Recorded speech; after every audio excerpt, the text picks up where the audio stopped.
Hello YouTube and welcome to my channel eddieinreadingland. My name is Eddie and today I'm bringing you the review of my favorite deck, the Shadowscapes Tarot by Stephanie Pui-Mun Law.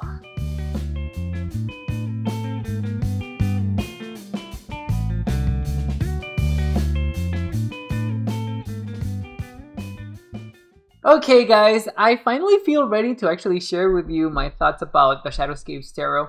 And like I said, it is my favorite tarot. One of the things that I wanted to mention about this tarot is that it actually comes in two different size boxes. This one only has the deck and it's a carry-on sort of version. This is the one that I actually take with me everywhere on my backpack, and even when I'm at work, this is the deck that I'm usually working with. This is actually the deck as well that I'm usually working with when it comes to clients and reading for others too. I'll talk about more about that later. But then we have this bigger one, and this one, actually, when you open it, and it's actually really pretty because it's open like this, and as you guys can see, the deck is here, but it's not even open.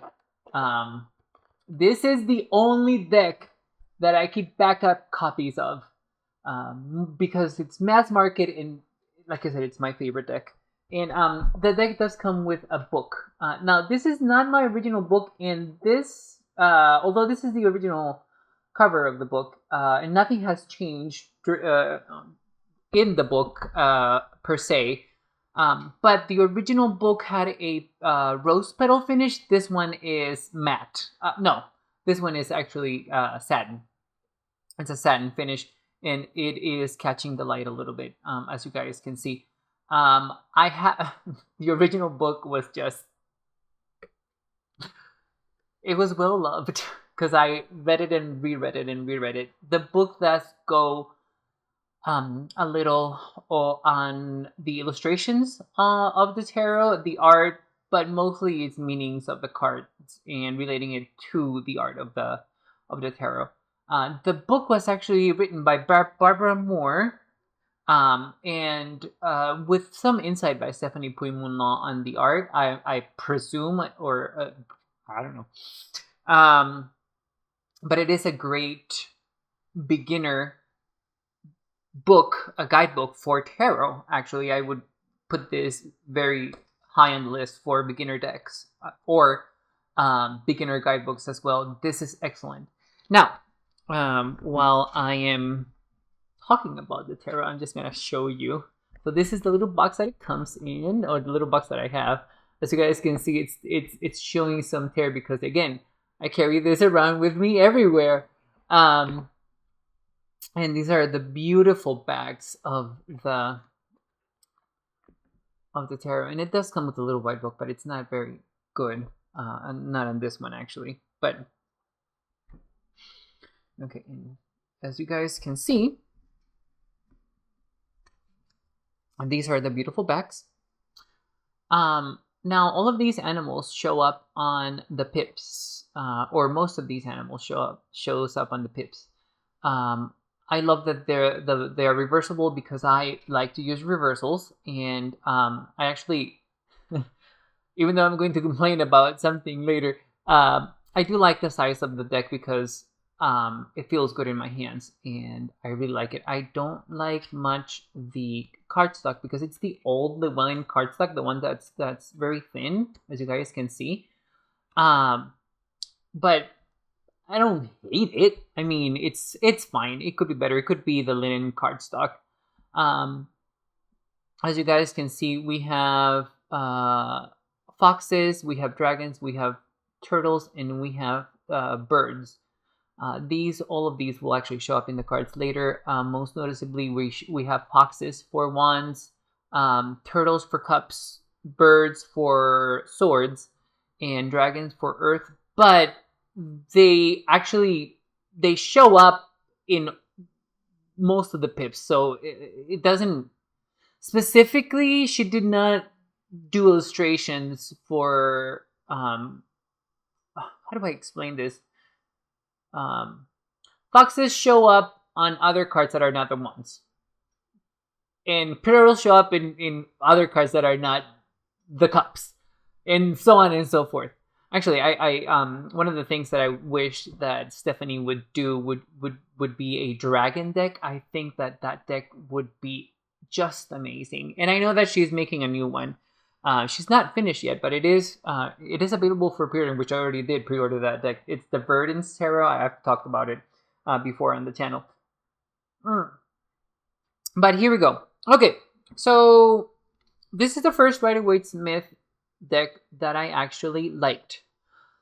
I do not like the illustrations for the original Rider-Waite-Smith, and this deck just completely changed my relationship with Rider-Waite-Smith. This is the deck that I was using when I started to learn Rider-Waite-Smith, because I started with the Tot Tarot, and this was a deck that had enough symbology from the Rider-Waite-Smith that I could actually use it with the books that I was using to learn the Rider-Waite-Smith system.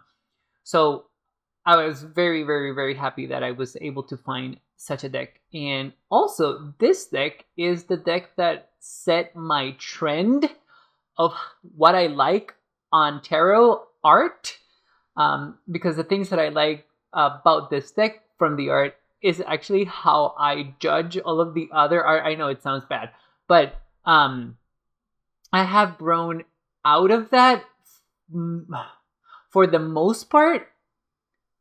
But this deck is fantasy. It's very fantastical. It has mythological creatures. It has people who are not people. It has fairies. It has dragons. This deck is also incredibly elegant. This deck doesn't have a card that I don't feel like it's elegant. This deck is also inordinately colorful, and I love the color choices for each of the cards.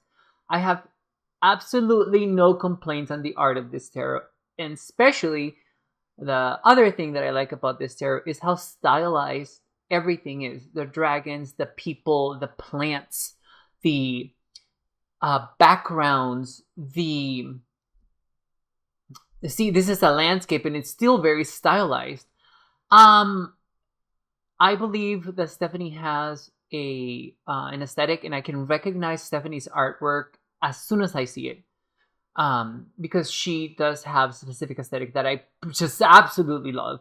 So I will never complain about the art on Stephanie. The only complaint that I have about these cards is that they're not bigger. There are some of the cards have such minute detail. Hopefully we'll be able to see that on some of the cards, but that it gets lost on how small the cards are. I wish that we had a slightly bigger, a slightly wider, I guess, and taller version of the cards, hopefully also with linen cardstock, because that way I think that we would be able to appreciate the art even better. But as you guys can see, it's just beautiful. I love the heavy use of spirals and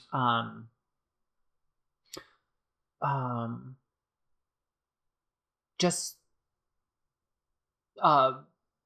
squiggly lines, and I don't like straight lines on artwork, and she did a fantastic job with that.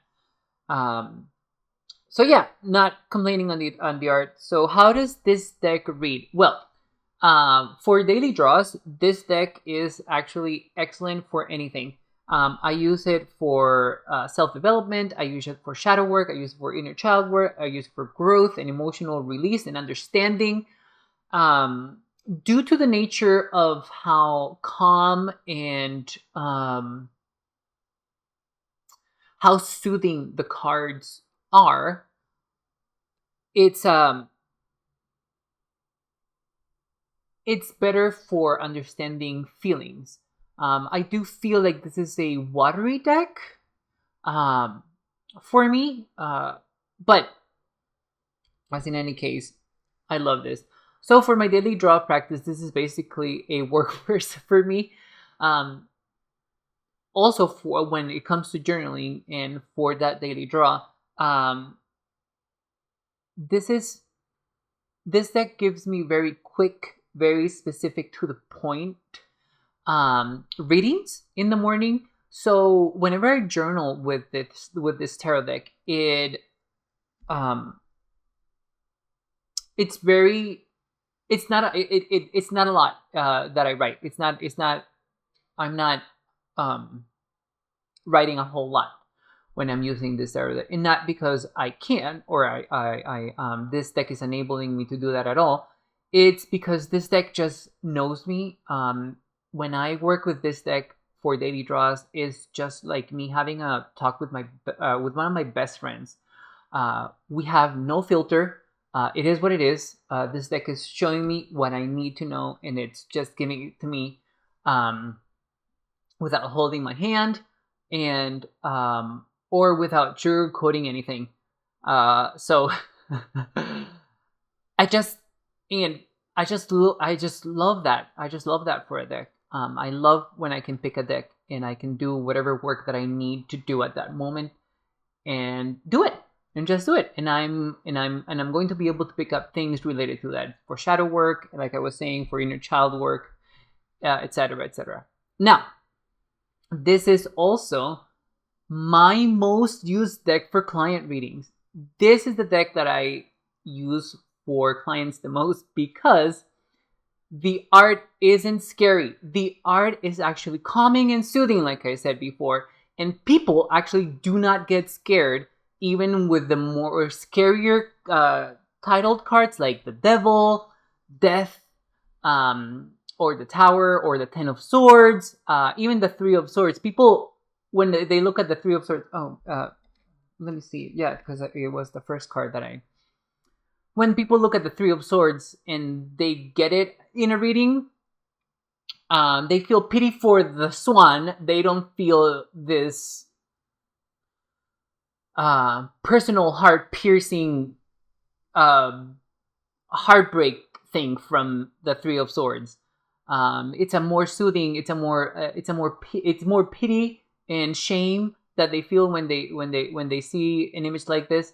So again, for me, that's better. I know that there are tarot readers out there who use the plain Rider-Waite-Smith, and they do excellent with depictions from that deck with, for example, the Devil or the Death card, which they could be scary for people, especially with people who have grown up with religious background, rooted in Abrahamic religions especially. But there's just something about this deck that is just easier for people to see, for people to observe and absorb as well. Because the other thing that this deck is really good at,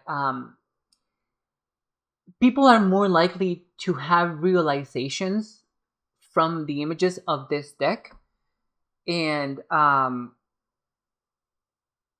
also coming to conclusions and knowing what their next steps are without even me telling them those things. So it's fascinating to read with this deck, because it does behave a little bit different than what it does with me on daily draws and journaling with others and clients. People seem to get an understanding quicker, and a more insightful reading with their own bias and their own understanding. It's fascinating to read from for others with using this deck. It's funny, the Wheel of Fortune, even though this is a beautiful image, the only thing that I dislike about this is that it's not in movement. I like wheels that we could either move or perceive that it's moving in some way. But this is gorgeous. I mean, the Celtic knot here is just amazing, and the whole what is that? What is it? Vitrine. Gods, the glass sculpture. I don't remember, but I love it. I really love this. Let's see. This deck also seems like to comfort people. This deck seems to be a cozy blanket. for people. But again, it does it in such a way that it's not sugarcoating anything. This deck is incredibly honest, and I have seen that this deck also allows for better emotional release for people. And by that I mean that people have actually cried during readings the most when I'm reading with this deck. So I think that the process of realization, the process of understanding, is just incredibly good for people. I feel. But yeah, let's see. I'm looking at my notes over here because I wrote a lot about this deck, and I distilled it. I actually just made it smaller, so because I would gush about this deck forever if I could. But yes. Okay. The other thing about reading for others is that this deck likes to read for others with 3 to 5 cards, which is fine with me because I actually do prefer to read with less cards. The less cards that I can, the better. Gods, if I'm able to read for a person with just 1 card, I would do that, but it's not that simple sometimes. And I have done that. I have it with this deck actually. But yes, so this is a deck that likes to be experienced by others emotionally, and this deck likes to provide them with that sort of realization, and it does like to provide them with the tools and some actions that they can do after the reading as well. There's so much information that I get from just 3 to 5 cards from this deck that I rarely ever take out more than 5 cards for anyone. And when I'm using it for daily draws for myself, I just usually take 1. Because, I wanted to show you guys, you see what I mean by the details? Look at all those beautiful flowers. Look at all that's happening in this image. Look at all the petals and the unicorns. And do you see the fairies here, guys? Oh, geez, it's not. Let me see. If it focus. Oh, so hard to get it to focus because it's so tiny. But as you guys can see, we have fairies as well in this image of the 4 of Wands. You see what I mean about this deck being, I just need this deck to be a little bit larger, a little bit bigger so that we're able to see the cards better. Yeah, no, I just love looking at this deck. The art just makes me feel really good. And it I'll move on because I'm going to talk about this deck forever. Now, I did want to talk about some specific cards from the deck. So if you guys will allow me that. This is the first time that I saw an Emperor with some sort of real vulnerability to it. This Emperor is not in a throne. This Emperor, even though he is very commanding and it's exuding authority, he is not doing that in the usual way that we see emperors do that. This Emperor seems to be a more passive ruler than a more active one, which is totally fine as well for the Emperor because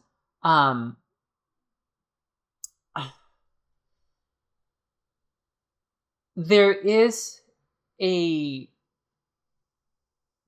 power. That's better. There is power in delegating. There is power in allowing others to perform tasks that are important and have the Emperor focus on something else that needs even more importance and attention.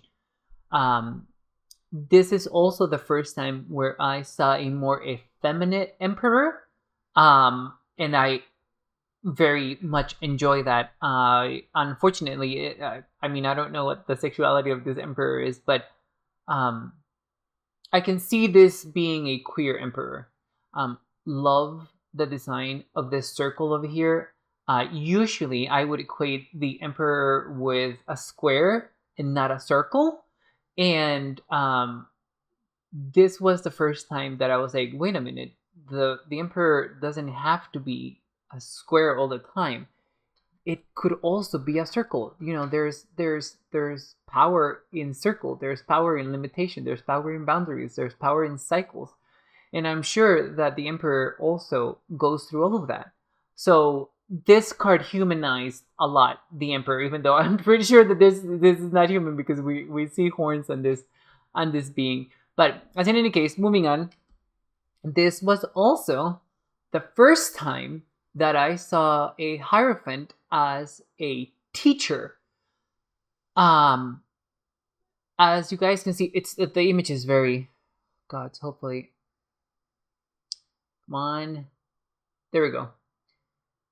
This Hierophant seems to be talking with these salamanders and or birds or winged creatures, and as if imparting some sort of lesson. And the fact that the way that he's sitting and the way that he's paying attention just makes him feel a lot like a teacher, like a guru. And so this deck finally was the first deck that brought me to an understanding of the Hierophant outside of dogma and the church and that Pope sort of feel that the Hierophant has. And again, it's just because of the Rider-Waite-Smith system that I just like it so much. Not the system, the art. The art. I'm sorry, guys. I know that that's probably a very unpopular opinion. But it is that's what it is. I really don't like Pamela Coleman Smith's art at all. And even though she and Rider-Waite created a great system for tarot, it's just the imagery that I'm not able to like. So this is also the first time that I saw a chariot that is moving, and this was also the first time that I actually understood the chariot as this movement forward, as really something victorious, because to me there is success and there is victory in the path that you take to attain your goals, and that is exactly what this chariot is providing for me. And good God, there's going to be a lot of firsts here for this tarot, and a lot of realizations from the Rider-Waite-Smith. But yeah, and not to mention that this is a beautiful image as well. Okay, so here we have Strength card. Now, even though this is a beautiful image of strength, this is actually the only image in the deck that it's not that I don't like it. I do. I love this image. I would have this displayed on the living room in our house. But the one complaint that I have about the depiction of any card in this deck is the Strength card. It feels as if the one who has the power is the lion, and not also that the lion is also bigger than the woman, and it feels as though the woman has no power over the lion, in my opinion. There is something in the way that she's positioned her hands on the lion that makes me feel like the lion allowed it instead of the woman taming it. One of the main themes that I like to see from the Strength card is the fact that we are accepting of our inner beast, of our inner most bestial self, the self that we let control our desires, and that part of ourselves that falls to temptation. And I am unfortunately not able to see that here. Now, I am able to see serenity, but that is also something that I do not relate to the strength card. There's a difference between compassion that I like seeing in the strength card, or vulnerability. Oh, and that's the other thing. So this woman appears to be almost naked, and she doesn't feel vulnerable. She just feels stoic. So yes, so there are aspects of the strength card that doesn't make me think of strength. Now I'm able to read with it, and I successfully read with this deck all the time. And whenever I get the strength card, I know exactly what it's telling me. It's not like I get a block from this card. It's just that it is not what I would like to see depicted in a strength card. But this is a beautiful image. I mean, look at that. Oh my god, I love this orb over here. But okay, moving on. Here we have the devil.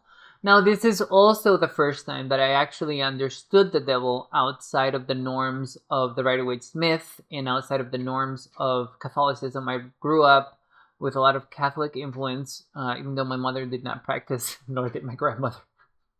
The family around us did, and this was the first time that I was able to see the devil as a master pulling the strings. I don't, as you guys can see, this is, oh God, there we go. There it is. There are the strings. As this influence, as this being that exists within us, and that is a very shadow part of ourselves. And you know, this is the card that made me realize that the devil could represent the mistakes that we make within ourselves, and maybe for other people as well. But this devil was also the one that made me realize, good gods, I'm the one who's pulling the strings. I'm the devil. And at that time, it was a big realization for me. So now I read the devil a little bit differently now. And I'll talk about that later as well. But moving on. And this is the tower. So as you guys can see, even though we are seeing a destruction starting the tower, we're seeing this storm and this lightning hitting this tree, the image is not scary. There is, you know, we don't see anybody falling from the tower. We don't see that tragedy. We don't see that drama, which, don't get me wrong, I actually like. But when people look at the tower card here, they're not horrified. They're not expecting that destruction. So love this tower card. Okay, so love the depiction of the Seven of Wands. There's an understanding of offense and defense on the Seven of Wands in this depiction of the Seven of Wands that I love. That is my favorite depiction of the Seven of Wands ever. Well, not this one. The theme of offense and defense. That's how I like Seven of Wands to be depicted. I just love this fox protecting her kids, her cubs. Cubs? I think it's cubs because they're canines. Yeah, what am I saying? It's cubs. But as in any case, love this. This is also the first time that I saw the altercation happening in the Seven of Wands. Usually we just see that man that is defending himself, right? But yeah, moving on. Oh my god, so this is also the Eight of Wands. I did something similar for my tarot that I'm drawing right now. Actually, I already drew it. I just need to color it. But as in any case, this Eight of Wands allowed me to understand the expansion of the energy from the Eight of Wands that was very hard for me to understand. Why? Because this being is literally blowing dandelion seeds and spreading her own energy out there, and it's not doing it in that. Well, it's probably gonna go quick, especially if they're blown by the wind. But she's doing it purposely, and she's allowing the seeds to land wherever they need to land. There's an understanding of the self that I like from the Eight of Wands, that it's usually read or illustrated, mostly because it's more related to numerology than it is for the Deccan or the Rider-Waite-Smith meaning. But this was also the first time that I saw that burst of energy that the Eight of Wands is, this source of energy that just wants to be released. Also, this set a precedent for me of liking the ones going up or ascending, or in ascending sort of way, because it just never made sense to me that in the Eight of Wands we see those ones going down. It seems more of a burst of energy than a dissension of that energy and that grounding of the energy that for some reason is depicted on the Eight of Wands from the Rider-Waite-Smith system. But yes, again, moving on. Okay, so here we have the Ten of Wands. Love this Ten of Wands because even though we are seeing that this being over here is carrying this heavy load, she's literally carrying a whole city on her back. We see growth here from that. And even though we see her straining, you can't really see her face, but she's not straining.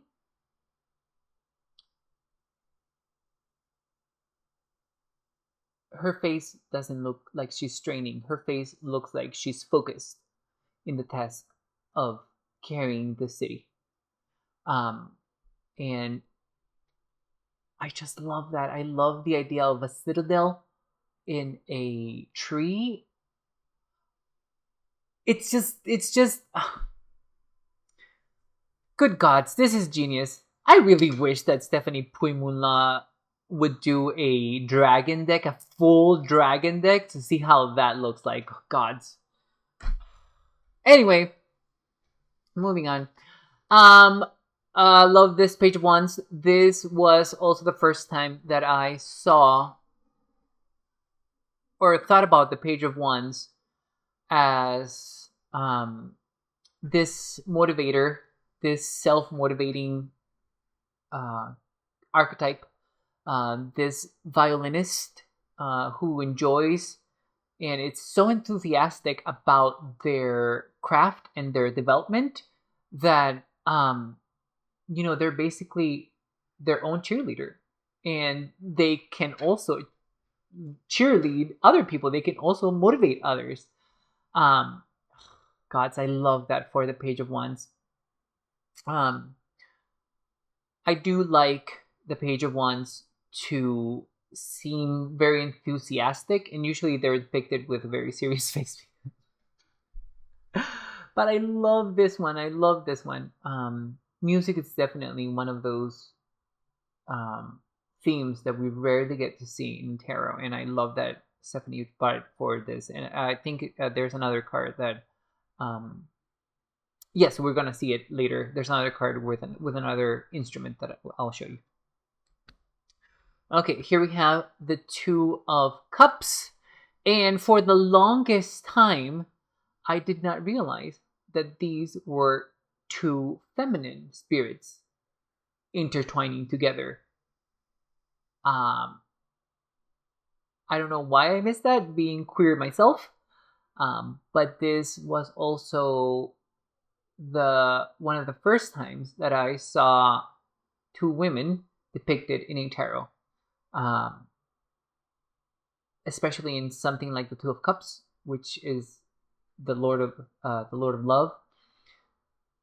I'm not saying that this deck is queer, but it does have some queer qualities that I am able to see, or that I am able to project into it, I guess would be the better thing to say. But these are two female beings, two female spirits, as you guys can see. They both have breasts. They're both very much in love with each other. They're both connected. They're both sharing. Very thankful that we have this queer card in this deck, even though it's very not very intentional. The only one, I'm pretty sure that Stephanie didn't do that intentionally, or maybe she did. But as in any case, I'm grateful for the depiction of these Two of Cups. This was the first time that I actually saw love in the Two of Cups. Even before realizing that they were two women. But this is the first time that I actually saw love in the Two of Cups. And I mean, it's just so beautiful. So beautiful. Okay. Here we have the Six of Cups. Now, I love this depiction of the Six of Cups because it reminds me of Alice's Adventures in Wonderland's The Tea Party, with the Mad Hatter and the hare and the March Hare and the Dormouse. Even though that we don't see them over here, we do see quite a party. And we see these fairy beings or goblins, and we see these stuffed animals. And I know that she's playing pretend, but I really like this exchange that is happening here. In the Six of Cups, a tea party is just such a great way to depict the Six of. There's this innocence, there's this childlike work here that I love seeing. Playing pretend is one of the things that we as children do, and I just very much love that. I really enjoy. As you guys can see, this is one of those cards that have very minute detail that we can barely see. But here you go, guys. Love this depiction of the Six of Cups. Moving on. Here we have the Nine of Swords. And this was also the first time that I was able to experience the Nine of Swords that was not that person sleeping. Well, the person is actually not sleeping, is unable to sleep, and there's insomnia there. But I feel like this person is actually experiencing a nightmare within a dream. So they're inside the nightmare and they're experiencing it. Why do I say that? Because there seems to be a story here going on. There seems to be a theme of I acquired the sword or the tool that I need to go beyond this nightmare, this darkness, into the light. I really appreciate that there is a positivity, or actually there's optimism in this Nine of Swords, which we rarely get to see in the Nine of Swords. Now, that being said, I actually do like a more scary card for the Nine of Swords. It just plays extremely well with the Mars Decan of Gemini. I like that scariness, I like that aggression, I like that tragedy, I like that inability to act. But this is optimistic, this is hopeful, and I still can read it as the Nine of Swords. So amazing job from Stephanie on this one. And also amazing job on this Ten of Swords, because even though we're seeing some sort of sacrifice from this person has jumped from somewhere that we're not able to see, and they have been released of whatever it is that they were doing, and they are now being followed by these birds who are aiding her either in falling down or elevating her, which both things work for me for the Ten of Swords. As you guys know, I like actually reading the Ten of Swords with numerological meaning. as much as I can, and when the image is able to allow me to do that. And this is one of those images, so I'm very thankful for that, because I can see a numerological meaning of the Ten of Swords here. I can also see the decan meaning of the Ten of Swords. The Sun in Gemini does cause that sacrifice, does cause that break in reality, that I guess that need to just accept the fact that it happened. But yeah, here's the Ten of Swords. I love the colors. I love that this red. Oh, God, it's so beautiful. Here we have the Knight of Swords, which is the card that that best represents me in the tarot. This is my signifier. This is me in the tarot, the Knight of Swords. This was the first time that I saw a Knight of Swords that wasn't so aggressive, let's say. This seems more on a journey. This seems more like he is out there researching and having experiences. And the fact that he's riding a dodo creature, a dodo, guys, it's a dodo. I mean, come on. I would love to ride a dodo into the horizon and go and research and experience life, and I don't know, be gay and be gay with some other people too. But yeah, this is I love this. Here we have the Six of Pentacles, and the reason why I wanted to show you this card is because this is a very outside of the box depiction of the Six of Pentacles. We have here a plant being nourished by water and soil, and that is an ultimate form of exchange, and I absolutely love it. Not to mention that this Piper over here is sort of goading the plant to grow, be more beautiful and stronger in a way, and I actually like that too. Here we have the Seven of Pentacles, and this was the card that allowed me to understand the Seven of Pentacles as growth in general, not only of resources, but you are a resource as well for yourself. And the fact that this fruit is merging with this woman who is bare and naked picking up these fruit just made me realize that I think that I know that my favorite base meaning for the Seven of Pentacles is actually growth in all of its forms. So here it is, and I love the greenery here. And I think that you guys know what I'm going to show you. I've shown this card before in my videos.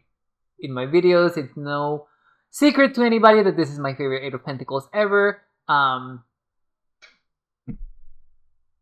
Beautiful, amazing, perfect card. The perfect Eight of Pentacles. To the colors, the spider, the web, the growth, the greenery, the plants, the botanicals, the serenity, the prudence, the discipline, the sort of danger that it is for you.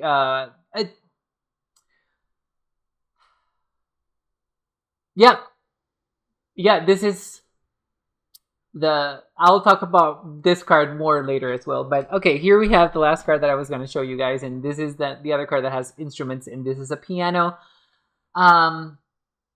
This was the card that made me realize that the Nine of Pentacles, it's all about independence. It's all about how you express your independence, your individuality. And I think, I'm sorry, I feel that this person is doing it through music while being inspired by this formation here in the trees.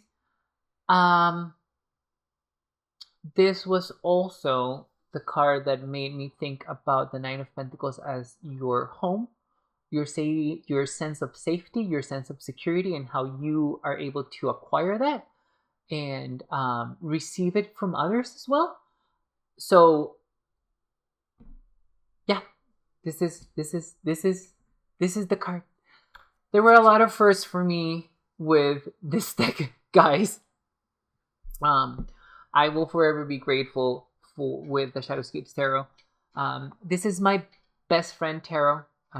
I do have to admit that I don't consider this my soul deck. I know that there's a trend going on YouTube where people are trying to look for their soul decks, and I'm so happy that people have found it. And one of them was Racine from Owl Moon 513, whose deck, husband, soul deck we all know is the Tarot of Vampires. Maybe she has changed her opinion, because I know that she did talk about another. I watch all of her videos all the time, and I know that she has found another deck that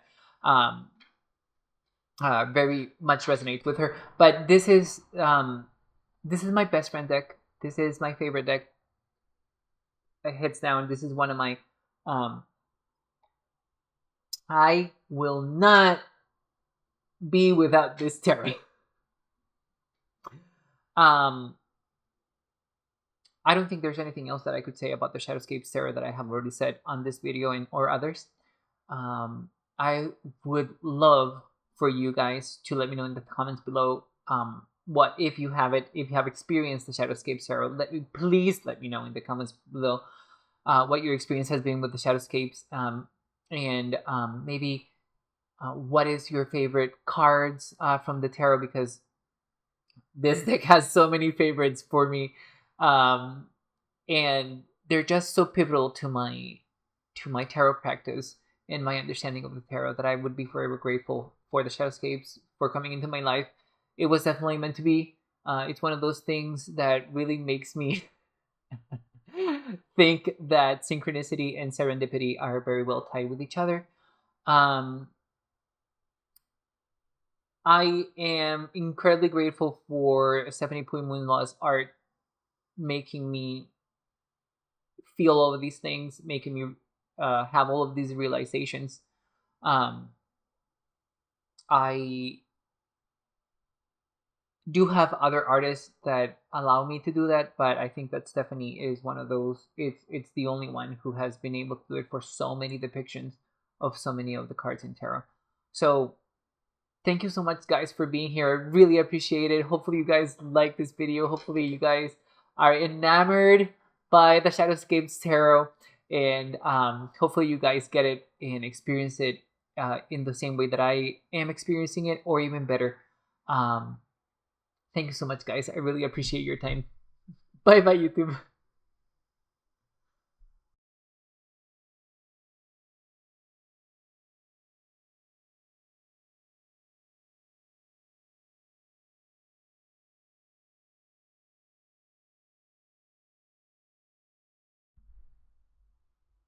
Con calma, yo quiero ver cómo ella se lo menea. Con ese boom boom girl, you me pueden decir en la vida cada vez que me llaman. Boom boom boy. Okay. Let's see.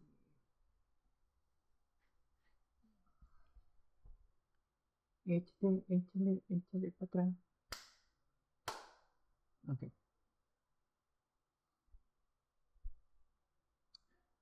Con calma, quiero ver cómo ella se lo menea. Con ese boom boom girl. You me pueden dream of your California. Be a Costa Rican boy, that's what I'm gonna be. Wolf.